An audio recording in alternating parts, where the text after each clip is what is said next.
They are the generals and admirals of the corporate world, chief executive officers. The new issue of the Harvard Business Review ranks the world's top 100 CEOs and the companies they lead.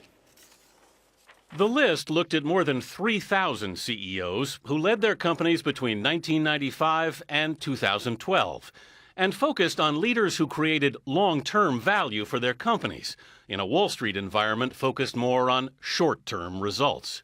More than a year after his death, Steve Jobs was still at the top. The former head of Apple presided over a company that expanded its market capitalization by a staggering $359 billion. At number 2, Amazon's Jeff Bezos. Shareholders of the online retailer have seen a return of more than 12,000% since 1996. In third place, Young Jong-young of the Korean company Samsung. In 12 years, Jong-young has turned the maker of large-screen TVs and cell phones into a dominant worldwide player in consumer electronics. Included in the top 100 notables like current Hewlett-Packard CEO Meg Whitman for her tenure at eBay, the billionaire owner of the NBA's Brooklyn Nets Mikhail Prokhorov, and former Google CEO Eric Schmidt. And the biggest leap for a CEO from Harvard's last ranking in 2010 was made by Lars Sørensen, who leads the pharmaceutical manufacturer Novo Nordisk. Sørensen jumped all the way from number 233 to number 20. And joining us now is Susan Battley, an expert on leadership and career excellence, and she's a CEO herself of Battley Performance Consulting. Good morning. Welcome to you. Good morning. First of all, what do you think of the Harvard study? Do you think they got it right, the rankings? Well, I think they focused on one aspect of CEO performance, which is shareholder value over time. And while this is critical in terms of what investors are looking at, I do believe it's only one metric. And we have many others, especially in American companies. We want to look at, do our CEOs grow jobs? Are they adding more broadly to innovation?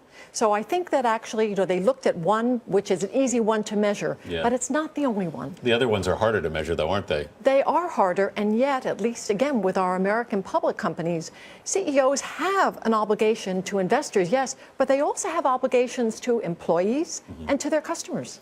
Who should have been on this list? Well, let's say who isn't on this list. Warren Buffett is not on this list because the study looked at CEOs who have come into office from 1995 and forward. So there are, I mean, he's a clear omission right there. I think also there are a number of our financial leaders and innovators who aren't on because they're just new CEOs. And then also, let's look at the women. We were talking, I think, in your earlier segment about the absence of this. Only 2 women are on this list of 100. Now, that's even less than the 21 women who are on the Fortune 500, who are great leaders. And Meg Whitman, of course, did make this top 10 as CEO of eBay.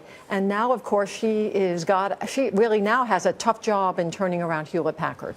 What do these executives have in common? What are the qualities you think that got them on this list? Well, there are some universal qualities across the board. And they are, first of all, these leaders are trustworthy. So over time, they have a reputation. They're resilient. They're persistent. They can come back from setbacks. They also have a vision and one that they can articulate really clearly, crisply, inspire people.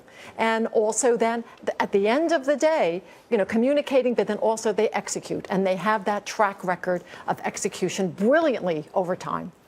These are very established companies that are on this list. But if we're talking about innovation, you're talking about new companies, entrepreneurs, startups. Are you seeing that complexion, that makeup, look any different than this list? I think it does, Margaret, because remember, this study is the rearview mirror. And I think looking ahead, what we will be seeing are more women, first of all, on board. I think also there is a shift that many of the people in that top 10 list of the 100 CEOs are in information technology.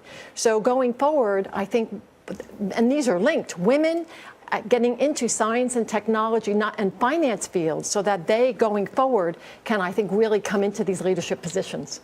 All right, Susan Battley, thanks so much for being with us this morning. Thank you.